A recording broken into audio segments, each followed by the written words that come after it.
L'Église catholique fait mémoire de saint Armand, saint Jean de Canty, et de saint Démétriu. Saint Armand. Armand. Plusieurs saints ont illustré ce nom d'origine latine, dérivé du verbe aimer. Ainsi, en Italie au XIIe siècle, le saint Armand, dont on se souvient en ce jour, d'abord moine en Bavière, son pays d'origine, devint évêque de Bolzano, en Italie du Nord, aux confins de la Suisse et de l'Autriche. Il a laissé la réputation d'un grand réformateur. On trouve deux bienheureux Armands parmi les 191 martyrs de septembre 1792 sous la Révolution à Paris, béatifiés par Pie XI.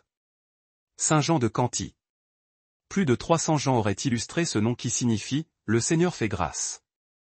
Saint Jean de Canty est un saint que le pape Jean-Paul II devait affectionner particulièrement, étant son compatriote. Ce saint est un Polonais qui a passé pratiquement toute sa vie à Cracovie. Originaire de Canty près de Cracovie, né en 1390, il devint étudiant de l'université de Cracovie, récemment fondée et déjà renommée. Il y sera professeur de lettres, doyen de la faculté de philosophie et enfin enseignant en théologie, un itinéraire qui rappelle celui de Jean-Paul II avant qu'il ne devienne archevêque de Cracovie, puis pape. Jean de Canty, brillant professeur, ne délaissa pas pour autant les tâches pastorales, il fut aussi curé de la paroisse voisine de Holkuz. Les temps étaient durs et la guerre hussite dévastait la Pologne. Si ce grand professeur rayonnait par son savoir, il avait également le don de compatir à la misère des gens et grande était sa miséricorde pour les pauvres. Il avait aussi une qualité rare, dans ses discussions théologiques, il excellait à défendre la foi tout en respectant son contradicteur. Saint Jean de Canty fut aussi un itinérant de Dieu par des pèlerinages qu'il accomplissait en se faisant ascète et pénitent. C'est ainsi qu'il fit, en pauvre, le pèlerinage de Terre Sainte pour vénérer à Jérusalem le tombeau de Notre Seigneur dans la basilique de la Résurrection. Par 4 fois, il se rendit à Rome au tombeau des apôtres Pierre et Paul. Il mourut à 83 ans, la veille de Noël 1473. Il a été canonisé en 1767 par le pape Clément XIII. Saint Démétriu. Démétrio ou Dimitri. Après Saint Georges, il est le plus célèbre martyr militaire de l'Orient, d'où son nom de mégalomartyr. Diacre à Sirmium en Dalmatie, il souffrit le martyre sous Dioclétien. Il est mentionné dans la liturgie byzantine. Son culte fut extrêmement populaire en Orient. Le diocèse de Gap en France voulut même se l'annexer en faisant son premier évêque.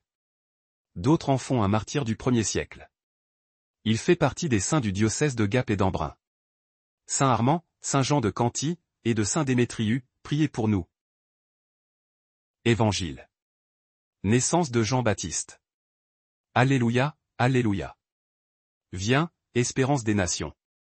Sauveur de tous les peuples. Viens sauver ceux qui étaient perdus. Alléluia. Évangile de Jésus-Christ selon saint Luc. Quand fut accompli le temps où Élisabeth devait enfanter, elle mit au monde un fils. Ses voisins et sa famille apprirent que le Seigneur lui avait montré la grandeur de sa miséricorde.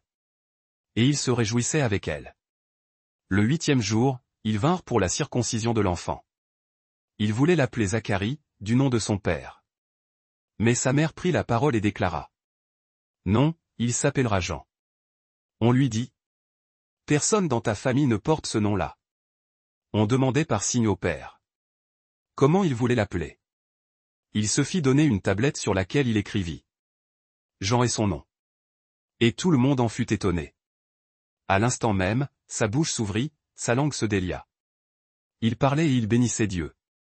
La crainte saisit alors tous les gens du voisinage. Et, dans toute la région montagneuse de Judée, on racontait tous ces événements. Tous ceux qui les apprenaient les conservaient dans leur cœur et disaient: que sera donc cet enfant? En effet, la main du Seigneur était avec lui.